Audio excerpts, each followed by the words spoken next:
What's up, guys? Welcome back to the Endless Endeavor podcast. As we do every so often, today is going to be a solo cast where we really just dive into some different things, give you guys some updates, share some perspectives, and just have fun with it like we always do. It's funny. There was a certain number of people that thought the podcast was going to take a hit after my ayahuasca ceremony. And that's because I was supposed to reach spiritual enlightenment and find bliss and happiness. And they thought that maybe Greg Anderson wouldn't be the same after that. And, the fucking crazy thing is going down there. I thought the same thing. I was like, is this going to change the trajectory of my life? Am I going to feel like a different person? And I'm sure you guys listened to the episode where I really unpacked that, and nothing could be further from the truth. In fact, I feel wilder. I feel more crazy. And that just absolutely was something that said, go as hard as you can. Never slow down. Never take the foot off the gas. And so that's what we're going to do today. Maybe some crazy Anderson will come out. We're going to have a good, fun solo cast. And so one thing that I've been thinking about, I don't know if you guys have seen, there's a special on YouTube, Jim Brewer, Somebody Had to Say It. And if you have not watched that, you should pause this episode right now and go put that on, because it's fucking comedic gold. I think it was the funniest thing I've ever watched. However, it wasn't like stand-up comic where like you create these stories and these scenarios and you make up these jokes.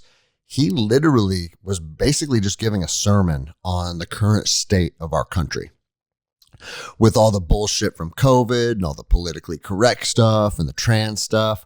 But he's just shining a spotlight on all the problems in America while interjecting comedy. And it was fucking awesome. But one thing that they talked about on that special is how easily people are offended. And, being offended is something that, I think a lot of people show offense to certain things like, oh my God, I can't believe he'd say that. And it's not that they really feel anything internally. It's that it's a virtue signal. It's so that you can say to the rest of the world, look, I think what they're promoting is bad. And so showing offense or showing that you feel offended to somebody, it's kind of a sign of weakness. It's showing that you've allowed an exterior force to affect you emotionally and make you feel sad or make you feel disappointed. And, funny story, Charles Dara, a friend of mine who did the podcast, it's been a year or two ago now. We were in my car one morning and I went to the grocery store and I got a kombucha. And I sit down and I open it and the thing exploded and both of us got soaked. And he looks over at me. He goes, I think I finally know what it means to feel offended. And that's because kombucha fucking stinks. And he was soaked. And in that moment, he understood what being offended felt like. And like that stuck with me because there's a certain, as silly as that is, there's a certain element of truth. Like you shouldn't be able to feel offended because someone said something to you or someone's flag or something they said on their podcast, which we're going to get into because I have people that are offended by the things that I've been saying on this podcast and it worked its way back to me. But the truth is you shouldn't allow any of that stuff to bother you. And if you're living your life day in and day out, being bothered by these little bullshit things that are occurring, most of them aren't even occurring to you. Most of them are occurring through your phone. So it's actually removed from reality. You're seeing it on your phone and I'm still offended. That hurts my feelings. And guys, this isn't a right or left thing. I think the left tends to be a lot more offended than the right, but the right has their own way of feeling offended. And they fixate on the like, oh, look at the Bud Light sales. This cabinet or this cooler is full of Bud Light and this one's empty. Yay, what a victory. And it's almost the inverse of it, right? But you're focusing on something that's just bullshit. Who gives a fuck about how much Bud Light sold? And some of these conservative influencers that I've followed over the years, I've had to unfollow because it's every post is, oh, look at this and look at that. And it's like, fuck, man, chill. Like my Instagram, I've purposely started to turn towards enjoy life, have fun, see things that make you laugh, see things that make you smile.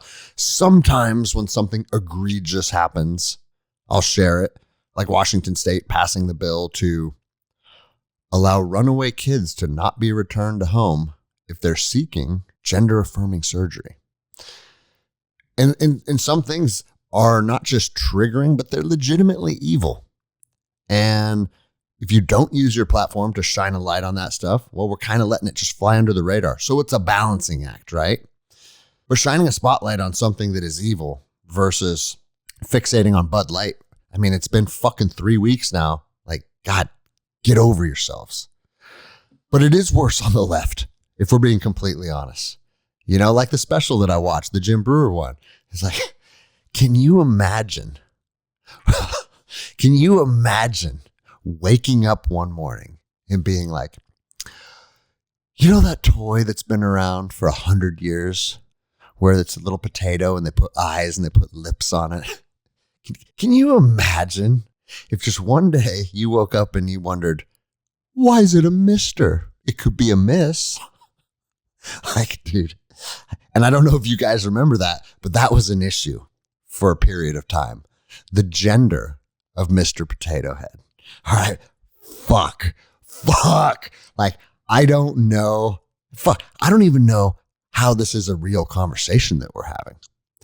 We're literally talking about what, I guess when I say gender, what is gender? Gender is a biological assignment to a creature. All right. Oh, no, it's not. That's where you're wrong. And now I'm offended.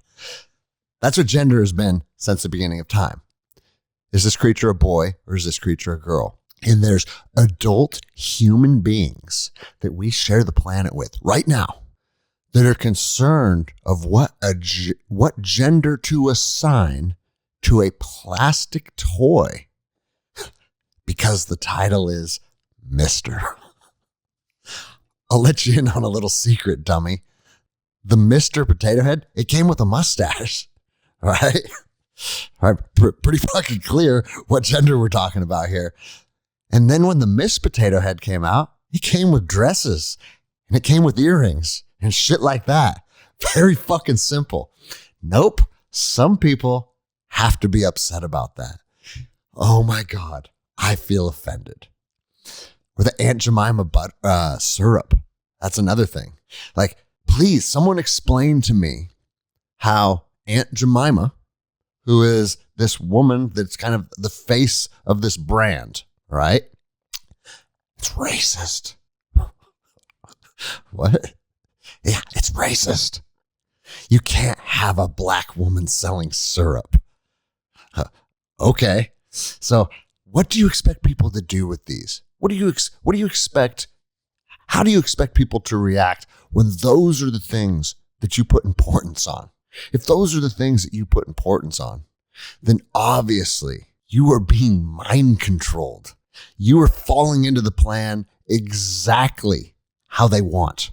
Think about it.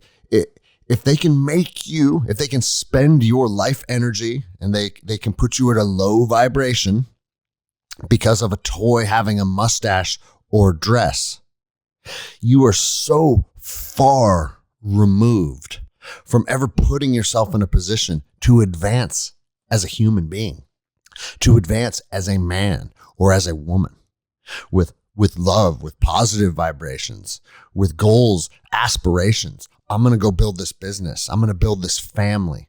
I'm going to create this for my community. You can't ascend and become the person that is building yourself up and building those around you up, if you see a toy with a mustache and go, what is that? It's not clear what that is. Those two things are not congruent. Those two things can't simultaneously exist. If that's the place that you are choosing to live, you are falling right into their plan. Everything's not a New World Order conspiracy, Greg. Well, listen, I'm not necessarily even saying these are the people at the top and this is what they're doing by design to control you. I'm saying we live in a society, regardless if it's by design or by default, where certain people in power put things in front of you that make you feel triggered. And if you allow that to continuously dictate every aspect of your life, then you are never going to be able to set yourself free. And so to go back to what I was talking about with one of my jiu-jitsu students and feeling offended, he came to practice the other day and he said, hey, my mom listened to 5 minutes of your podcast. And she said, how can you train with that guy? He's a misogynist. He's homophobic. He's racist.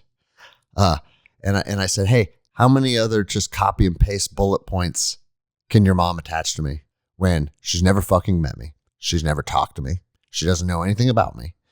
But it's shocking to me that she came up with the exact same titles that every person on the left attaches to every human being that they aren't in agreement with. That's what it comes down to. It has nothing to do with being misogynistic or racist. It's when you don't see eye to eye with somebody else, and instead of bringing up any type of valid argument or data or facts, it's just assign all of these degrading titles.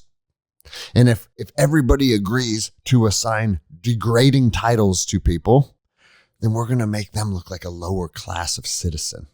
And once they are viewed as a lower class of citizen, they're not going to hold the same type of validity. People aren't going to listen to the words that they say. And that's their goal with all this stuff.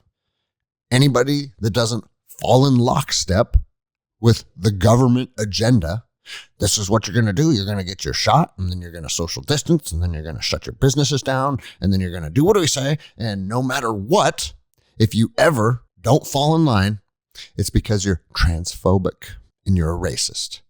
And now everybody looks at you and says, hey, that guy that said he didn't feel comfortable getting the COVID vaccine, it's because he's a white trash racist and he hates black people. Oh, well, why would we listen to anything that he said? I mean, guys, they fucking did it to Joe Rogan. Come on now. As soon as he started talking about ivermectin and some different treatments, or looking at some of the, like shining a spotlight on some of the narrative that was falling apart, or just giving people on the other side of the fence a voice with like Dr. Peter McCullough, letting people share ideas and share thoughts. Can't have that. He said the N-word, and it's because he's racist. And this big smear campaign. So anytime you assign one of those titles to people, and for you dummies that are low down on the totem pole, like this person saying, I'm a misogynist, what you don't realize is the game that's being played higher up. They do this to try and kill people's validity. You don't see the game for what it is, so you just fall in lockstep and way down at the bottom of the totem pole, misogynist, racist, trust the science, as Jim Brewer was saying. You guys have to think bigger than this. What would make you look at me and say racist? Well, racist is something that is a vile. If you assign that to someone, if you assign them as a racist, that's a pretty vile thing to be labeled. So obviously, that's why it's always one of their go-tos. Because if you judge a human being based on the tone of their skin, you're a pretty shallow person. You got some issues to work through. You're probably not trustworthy. Your ideas probably don't hold validity. And so anytime someone is not in that lockstep, racist. And she said, I only had to listen to him for 5 minutes to know all these things about him. I listened to his show for 5 minutes and she knew all these things about me, which is interesting because as a police officer and a law enforcement officer for over 10 years, you would think somewhere at some point, my inherent racism would have come through. Somewhere my true nature would have come alive and someone would have seen me doing something racist.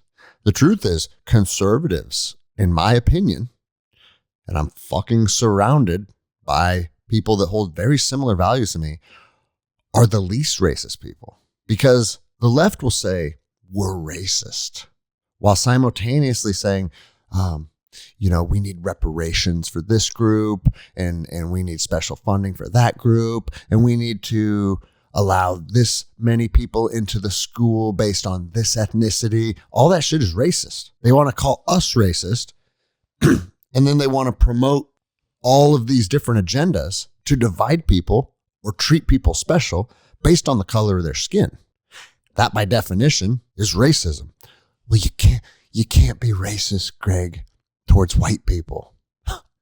Yeah, dude, whoever came up with that one, good on you. It was bought and eaten hook, line, and sinker by all of the people on your side of the fence. You can't be racist towards white people because you guys just wouldn't understand.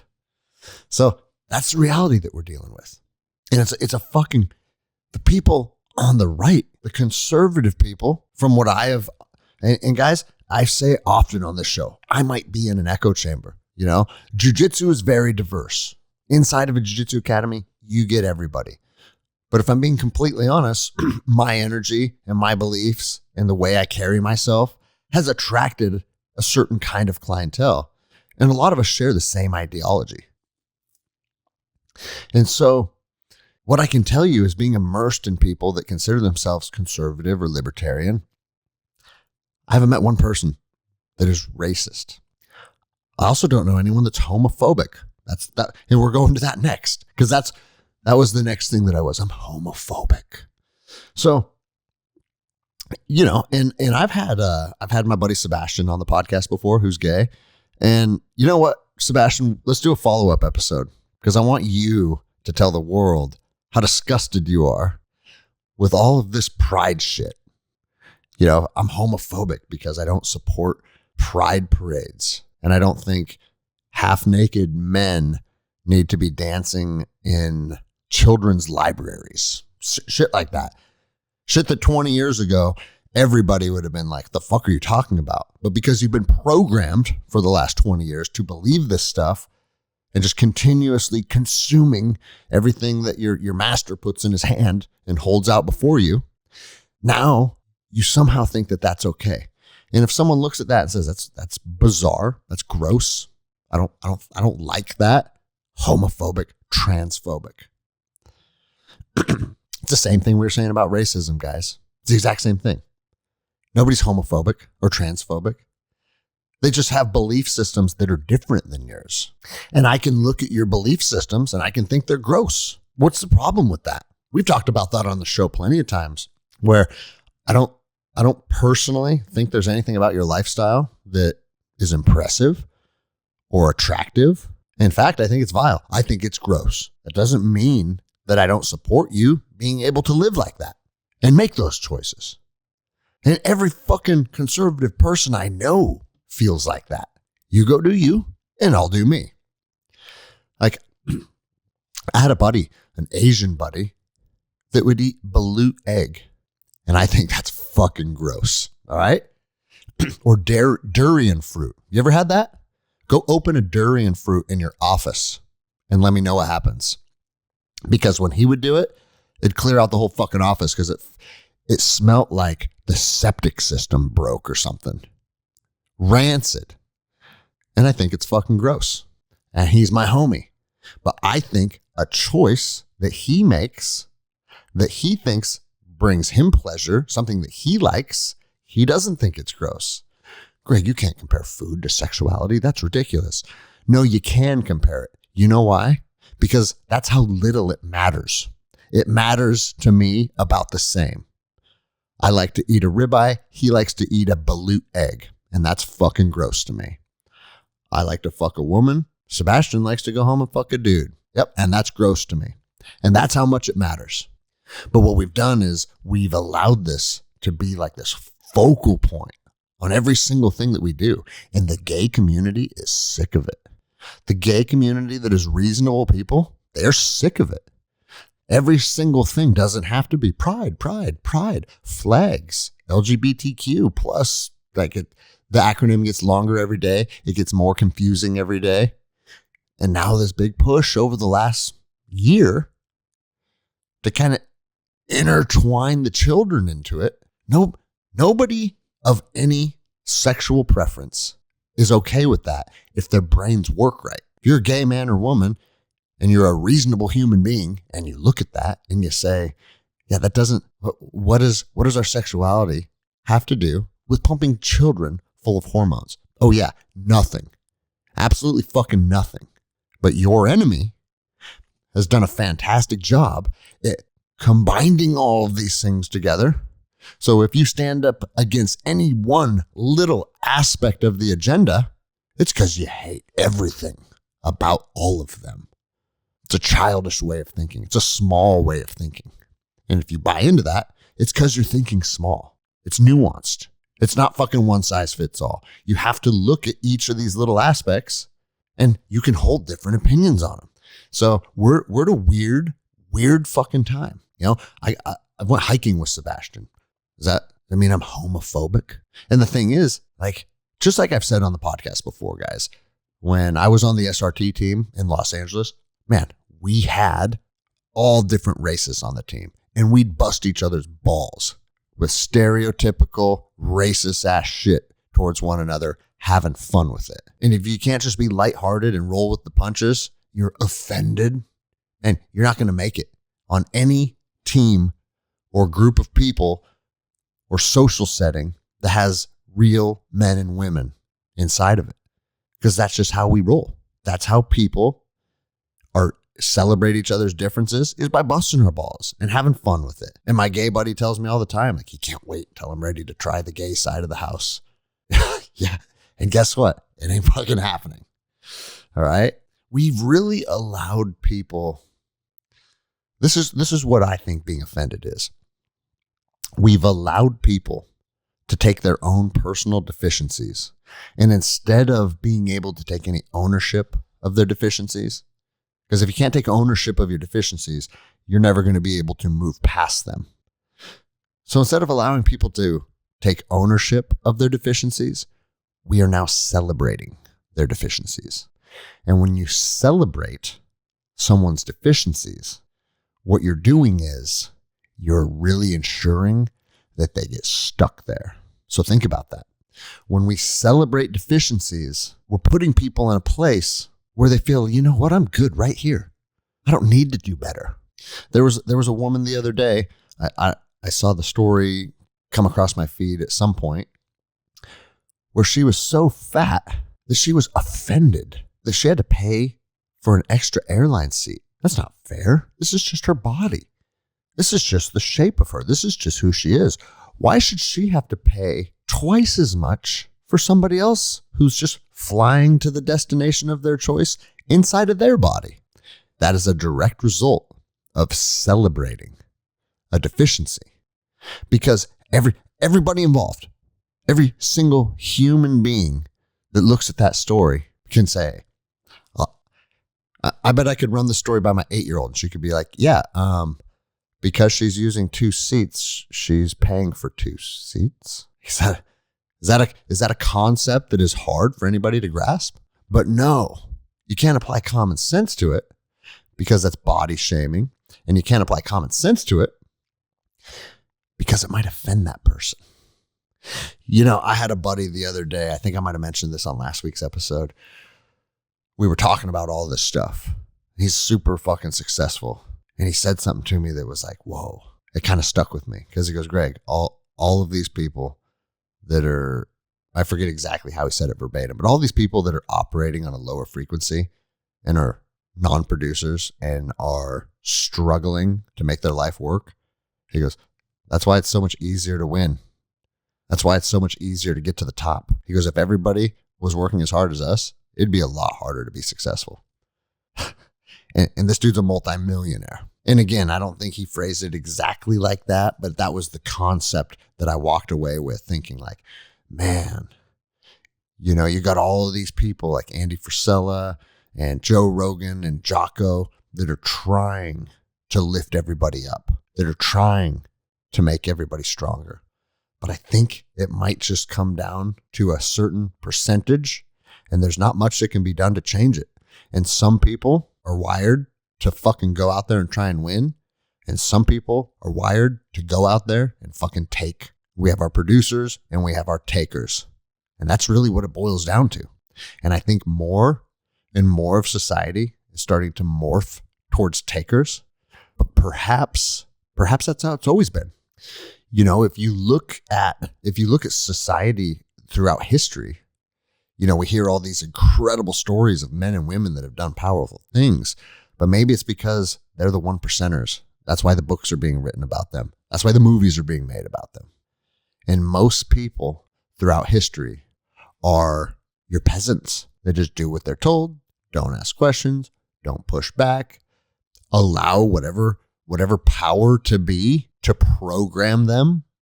And then they just do what they're fucking told. I always think of like medieval Europe when I think about these things. And I think of social programming. And I think of government, because it's when the monarchies were fucking in charge all through Europe. And it's King so-and-so. And I'm going to relinquish authority to this person because he fucked some other person and had a son. And now that's my boss. That's my God. That's my authority figure. Are you out of your fucking mind? It's just as crazy as the shit we're dealing with today. It might be more crazy. Although the election was stolen and we have a fucking corrupt system of government, and we have the Democrats that are fucking trying to destroy our country. Yeah, it's pretty clear what's happening. And is it any crazier than any other time of history? I don't think so. We just think it is because this is our current moment and we can't believe that it's happening. But I think every generation of men and women, the powerful, smart, resilient, defiant ones, the ones with their eyes open, the ones that are trying to get ahead, the ones that are learning how to play the game. I bet every generation, when you get to your 40s and you can kind of sit back and detach a little bit emotionally and see the system for what the system is, it's fucked and it's comical. And if you look at most systems of government throughout human history, not much has changed. It's a few elitist cocksuckers at the top trying to tell everybody else what to do. And most people are those everybody else's. And they just do what they're told. Why would you want to live a life doing what other people are telling you to do? Why would you want to live a life where the foundation of your morals and your ethics and the code that you choose to live by is coming from a corrupt programming system? The craziest thing about what I see in today's world is all of the people that are championing for all of this bullshit that's propagated by the media and by the left. All of these people that are at the front saying, "I'll support Ukraine," and putting fucking those flags on their porches and stuff. You motherfuckers are literally falling into their plan so they can stay in charge of everybody. That's what you're fucking doing. And the men like me out there that see these motherfuckers for what they are, Andy Frisella can see these motherfuckers for what they are. They understand that. So they have to take the time and the energy and the resources to make everybody hate us when we're the ones that are actually on your side. I want you to fucking think about that for a second, because that's the truth. That's the truth of what's happening in society right now. The people that are programming you to hold all of these false narratives as truth, the people that are doing that to you are doing that to you to make us out to be the bad guys.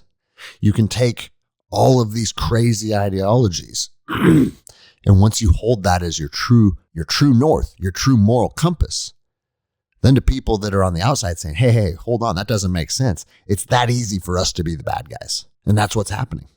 You know, being offended, staying triggered, staying in that low vibration, it absolutely ensures that you are non-producer, that you are not free, and that you are a slave to their frequency.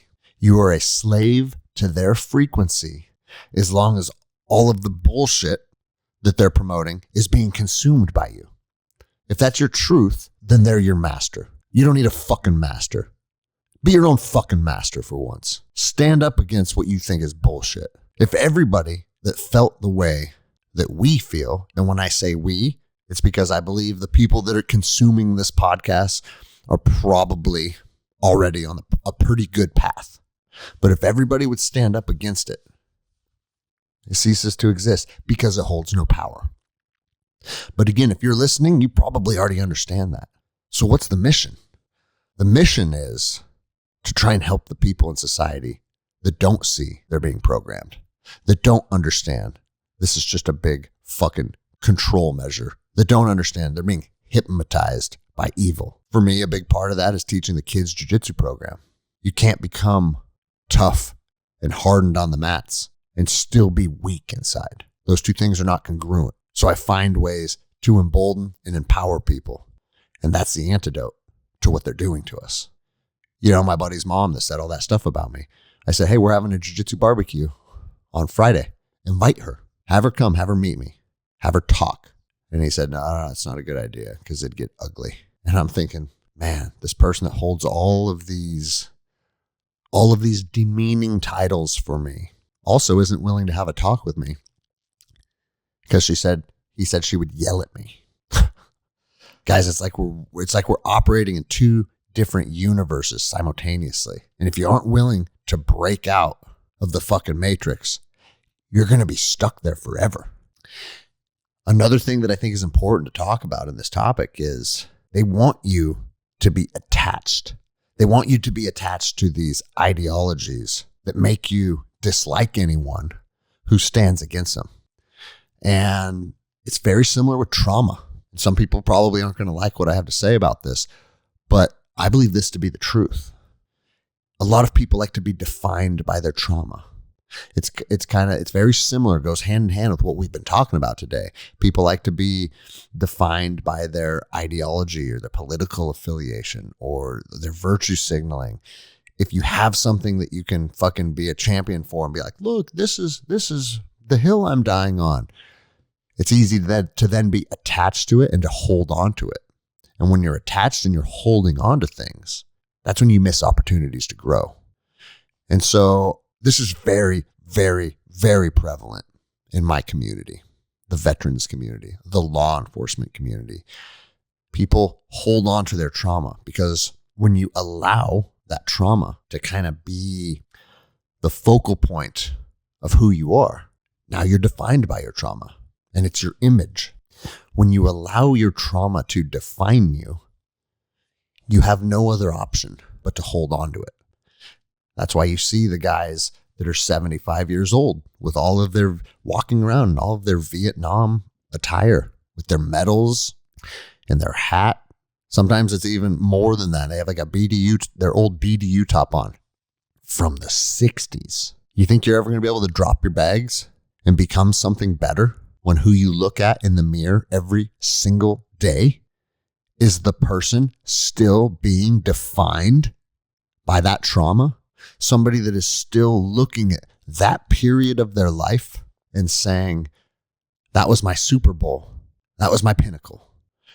That is another way of ensuring you stay on a low vibration and you stay stuck in the past and you are not moving forward and becoming more powerful and serving yourself and your future and your family's future. If you are never defined by it, that is the way you get freedom. Being defined by something means you have to hold on to it and you can't step past that onto something new. You can't take that new opportunity because you're shackled to the idea of who you were. You're shackled to the idea of whatever trauma that you faced. If you do the opposite of that, if you do the inverse of that, and you don't allow yourself to be defined by any certain thing, any certain job, any certain experience, any certain trauma, if you don't allow yourself to be defined by that, you are free from it. And moving past it is a non-issue. A lot of this came to light at ayahuasca because I realized I don't hold on to all the bullshit that's happened to me in the past. I did for a period of time, and I don't know exactly when the point came when I fucking dropped all that. But if I had to guess, it would be 2020-ish. Because I realized, man, moving forward, there's a big fight on the horizon. Evil powers are getting stronger. Strong men are getting less prevalent. I mean, fuck, man. I was one of the only cops in the nation that spoke out against the bullshit that our profession was enforcing.